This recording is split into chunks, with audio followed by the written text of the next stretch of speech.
નમસ્કાર વિદ્યાર્થી મિત્રો, અગાઉના લેક્ચરની અંદર આપણે દ્રાવણ વિશે આપણે સમજૂતી પ્રાપ્ત કરી છે. આજે આપણે નવો ટોપિક આપણે વાત કરીએ મિશ્ર ધાતુ એટલે શું. મિશ્ર ધાતુ એટલે કે બે કે તેથી વધુ ધાતુઓના મિશ્રણને આપણે મિશ્ર ધાતુ તરીકે આપણે ઓળખી શકીએ છીએ. બે કે તેથી વધુ ધાતુઓના મિશ્રણને મિશ્ર ધાતુ કહે છે.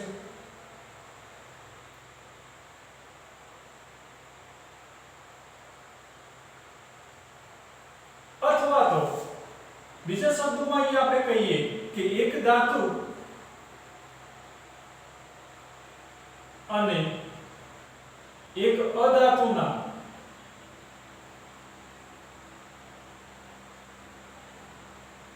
ઘન મિશ્રણને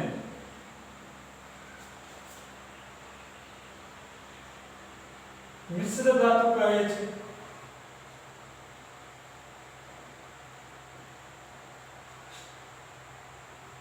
તો વિદ્યાર્થી મિત્રો, અહીં આપણે મિશ્ર ધાતુ માટે આપણે ડેફિનેશન લખીએ કે બે કે તેથી વધુ ધાતુઓના મિશ્રણને આપણે મિશ્ર ધાતુ તરીકે ઓળખવામાં આવે છે.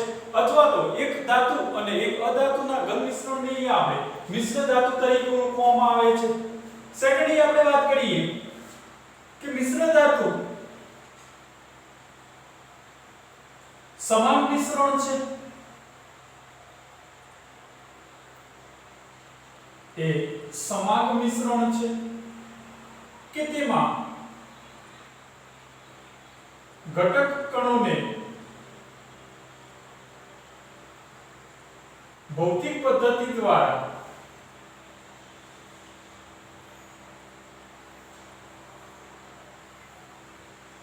અલગ કરી શકાતા નથી.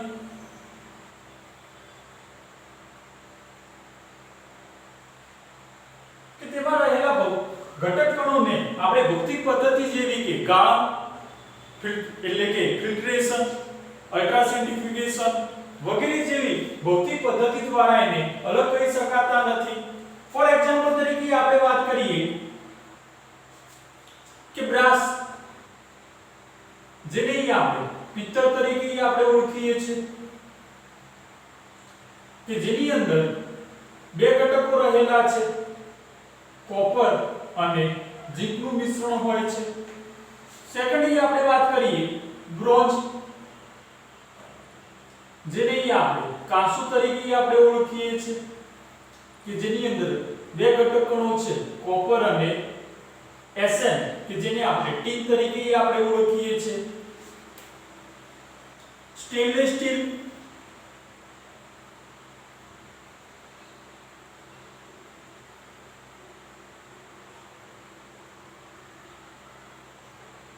કે જેની અંદર ત્રણ ઘટકોનો સમાવેશ થાય છે, આયર્ન, કોપર અને નિકલ.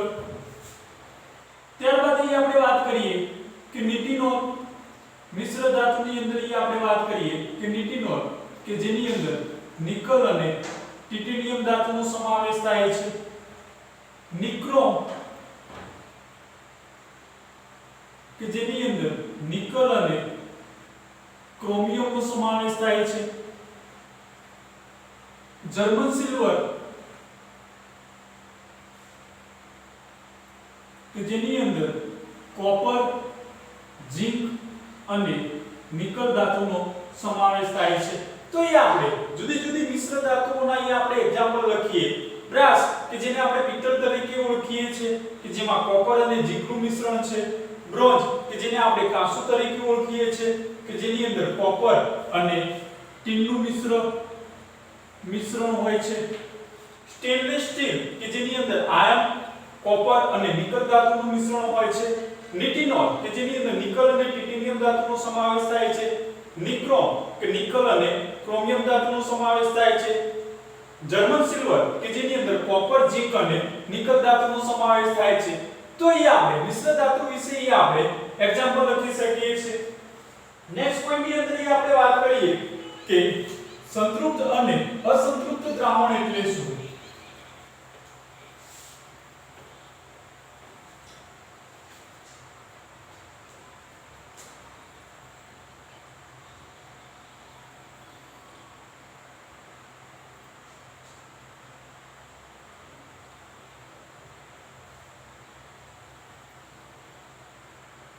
કે સંતૃપ્ત દ્રાવણ એટલે શું કે ચોક્કસ તાપમાને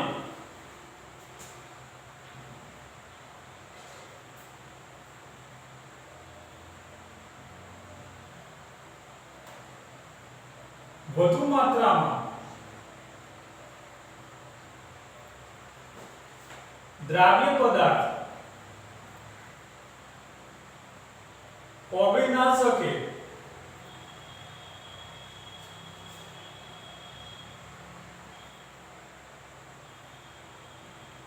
તેવા દ્રાવણને સંતૃપ્ત દ્રાવણ તરીકે ઓળખીએ છીએ.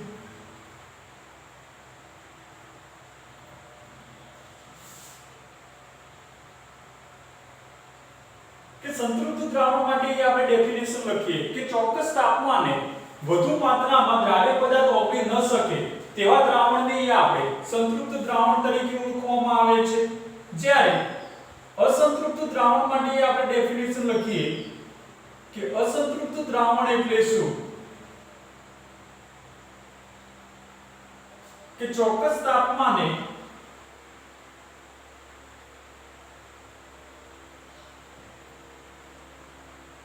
થોડી વધુ માત્રામાં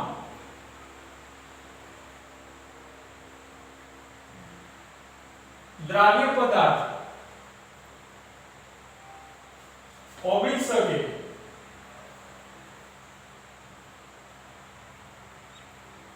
તેવા દ્રાવણને અસંતૃપ્ત દ્રાવણ તરીકે આપણે ઓળખીએ છીએ.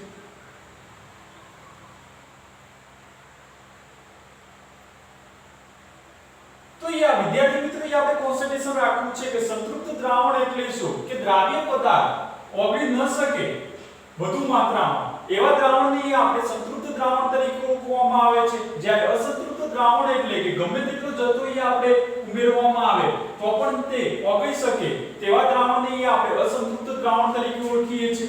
ફોર એક્ઝામ્પલ તરીકે આપણે વાત કરીએ કે એક બીકર લેવામાં આવે કે જેની અંદર આપણે પાણી લીધેલ છે, એની અંદર આપણે દ્રાવ્ય પદાર્થ આપણે ખાંડ ઓગાળવામાં આવે છે. જો થોડી માત્રામાં આપણે ખાંડ લઈએ છીએ અને એને આપણે શેક કરીએ છીએ એટલે કે હલાવીએ છીએ તો ખાંડ થોડી માત્રામાં લીધેલો હોવાથી પાણીની અંદર દ્રાવ્ય થઈ જાય છે. એવા દ્રાવણને આપણે એટલે કે ગમે તેટલી આપણે ખાંડનો જથ્થો ઉમેરવામાં આવે તો પણ જો ખાંડ આપણને ઓગળી જાય એવા દ્રાવણને આપણે અસંતૃપ્ત દ્રાવણ તરીકે ઓળખવામાં આવે છે. જ્યારે સંતૃપ્ત દ્રાવણ એટલે શું કે સંતૃપ્ત દ્રાવણની અંદર આપણે વાત કરીએ કે થોડી માત્રામાં આપણે ખાંડ લઈએ છીએ, એ ખાંડ આપણને ઓગળી જાય છે, પરંતુ વધારે માત્રાની અંદર આપણે ખાંડ ઉમેરતા જઈએ, વધારે માત્રામાં એની અંદર આપણે ખાંડ ઉમેરતા જઈએ તો એક સ્થિતિ એવી આવે છે કે ખાંડ ઓગળવાનું બંધ કરે છે. આવી સ્થિતિને આપણે સંતૃપ્ત દ્રાવણ તરીકે ઓળખવામાં આવે છે. એટલે કે વધુ માત્રામાં દ્રાવ્ય પદાર્થ ઉમેરવામાં આવે તો એ ઓગળી શકતો હોતો નથી એવા દ્રાવણને આપણે સંતૃપ્ત દ્રાવણ તરીકે આપણે ઓળખી શકીએ છીએ. જ્યારે અસંતૃપ્ત દ્રાવણ એટલે કે ગમે તેટલો જથ્થો અંદર ઉમેરવામાં આવે તો પણ દ્રાવ્ય પદાર્થ ઓગળી શકે તેવા દ્રાવણને આપણે અસંતૃપ્ત દ્રાવણ તરીકે આપણે ઓળખીએ છીએ. બંને જે છે એ મોસ્ટ ટાઈમ ઇક્વેશન તરીકે છે કે સંતૃપ્ત અને અસંતૃપ્ત દ્રાવણ એટલે શું સમજાવો. સેકન્ડલી આપણે વાત કરીએ કે દ્રાવણની સાંદ્રતા એટલે શું.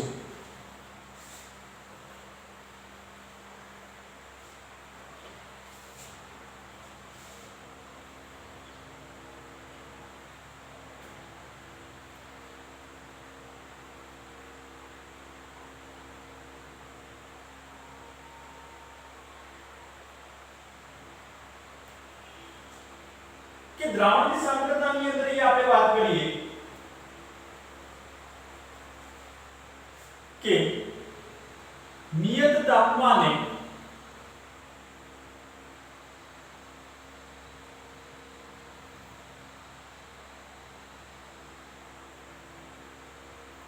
એકમ કદના દ્રાવણમાં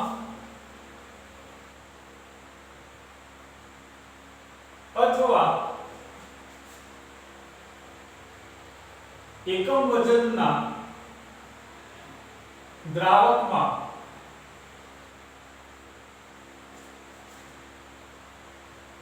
દ્રાવ્ય થયેલા પદાર્થના જથ્થાને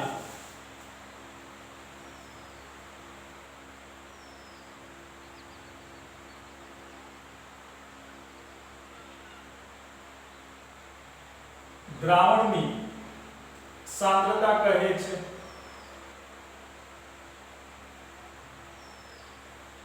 કે દ્રાવણની સાંદ્રતા માટે આપણે વાત કરીએ કે નિયત તાપમાને એકમ કદના દ્રાવણમાં અથવા તો એકમ વજનના દ્રાવકમાં ઓગળેલા એટલે કે દ્રાવ્ય થયેલા દ્રાવ્યના જથ્થાને આપણને દ્રાવણની સાંદ્રતા તરીકે આપણે ઓળખીએ છીએ.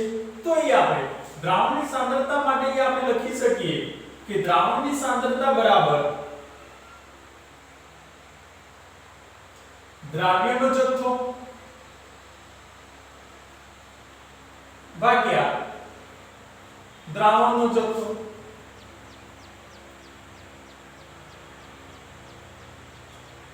કે દ્રાવણની સાંદ્રતા બરાબર અહીં આપણે લખી શકીએ છીએ કે દ્રાવ્યનો જથ્થો ભાગ્યા દ્રાવણનો જથ્થો. તો અહીં આપણે કહી શકીએ કે દ્રાવણની સાંદ્રતા જે છે એ દ્રાવ્ય અને દ્રાવણના જથ્થા ઉપર ડિપેન્ડ કરે છે.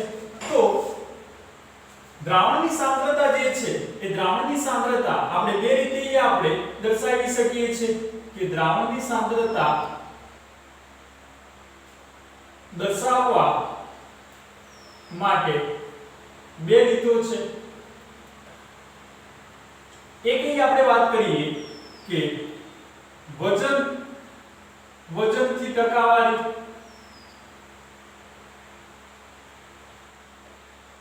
જેને આપણે પરસેન્ટેજ વેટ બાય વેટ તરીકે આપણે ઓળખી શકીએ છીએ. અને સેકન્ડ આપણે વાત કરીએ કે વજન કદથી ટકાવારી, જેને આપણે પરસેન્ટેજ વેટ બાય વોલ્યુમ તરીકે આપણે ઓળખીએ છીએ. તો દ્રાવણની સાંદ્રતા દર્શાવવા માટે આપણે બે પદ્ધતિનો ઉપયોગ કરવામાં આવે છે. એક વજનથી ટકાવારી, જેને આપણે પરસેન્ટેજ વેટ બાય વેટ તરીકે ઓળખવામાં આવે છે. અને સેકન્ડ આપણને પદ્ધતિ આપેલી છે વજન કદથી ટકાવારી, જેને આપણે પરસેન્ટેજ વેટ બાય વોલ્યુમ તરીકે આપણે ઓળખીએ છીએ. તો એની અંદર આપણે ચર્ચા કરીએ કે ફર્સ્ટ આપણે વાત કરીએ કે પરસેન્ટેજ વેટ બાય વેટ એટલે કે વજનથી ટકાવારી. તો એની અંદર આપણે વાત કરીએ કે 100 ગ્રામ દ્રાવણમાં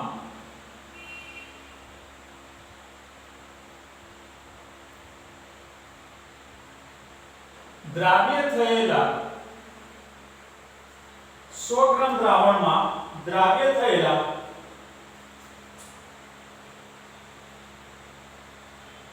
પદાર્થના ગ્રામમાં દર્શાવેલ વજનને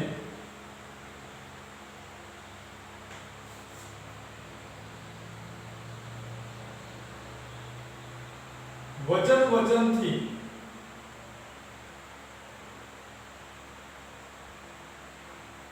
ટકાવારી કહે છે. કે વજનથી ટકાવારી માટે આપણે ડેફિનેશન લખીએ કે 100 ગ્રામ દ્રાવણમાં દ્રાવ્ય થયેલા પદાર્થના ગ્રામમાં દર્શાવેલા વજનને આપણે વજનથી ટકાવારી તરીકે ઓળખવામાં આવે છે. જેની માટે આપણે ઇક્વેશન લખીએ percentage weight by weight is equal to દ્રાવ્યનું વજન ગ્રામમાં ડિવાઇડ બાય દ્રાવણનું વજન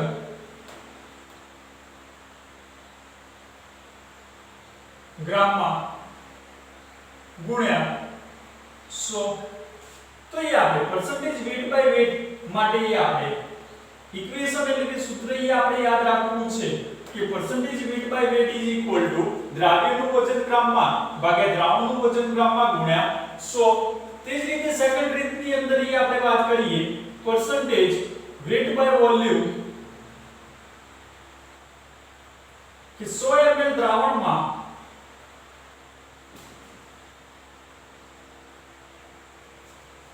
દ્રાવ્ય થયેલા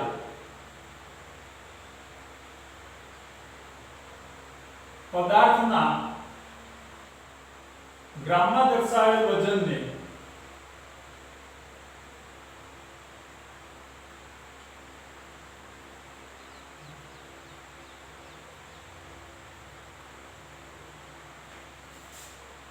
વજન કદથી ટકાવારી કહે છે।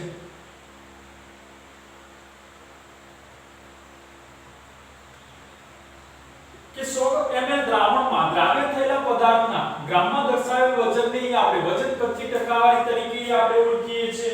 તો વજન કદથી ટકાવારી માટે આપણે ઇક્વેશન અહીં આપણે લખી શકીએ છીએ કે percentage weight by volume is equal to દ્રાવ્યનું વજન ગ્રામમાં ડિવાઇડ બાય દ્રાવણનું કદ ml માં એટલે કે મિલીલીટરમાં ગુણ્યા 100। તો વિદ્યાર્થી મિત્રો અહીં આપણે બંનેની અંદર અહીં આપણે ખાલી ડિફરન્સ અહીં આપણે યાદ રાખવું છે કે આપણને વજનથી ટકાવારી આપેલું છે। તો વજનથી ટકાવારીની અંદર અહીં આપણે દ્રાવ્યનું વજન ભાગ્યા દ્રાવણનું વજન બંને અહીં આપણે ગ્રામમાં લેવું છે ગુણ્યા 100। જ્યારે વજન કદથી ટકાવારીના મૂલ્યની અંદર અહીં આપણે દ્રાવ્યનું વજન ગ્રામમાં ભાગ્યા v એટલે કે કદ છે તો દ્રાવણનું કદ અહીં આપણે મિલીલીટરમાં લેશું ગુણ્યા 100। તો વિદ્યાર્થી મિત્રો અહીં આપણે વજનથી ટકાવારી અને વજન કદથી ટકાવારીના જે એક્ઝામ્પલ છે એ આપણે નેક્સ્ટ લેક્ચરની અંદર આપણે ચર્ચા કરીશું। Thank you.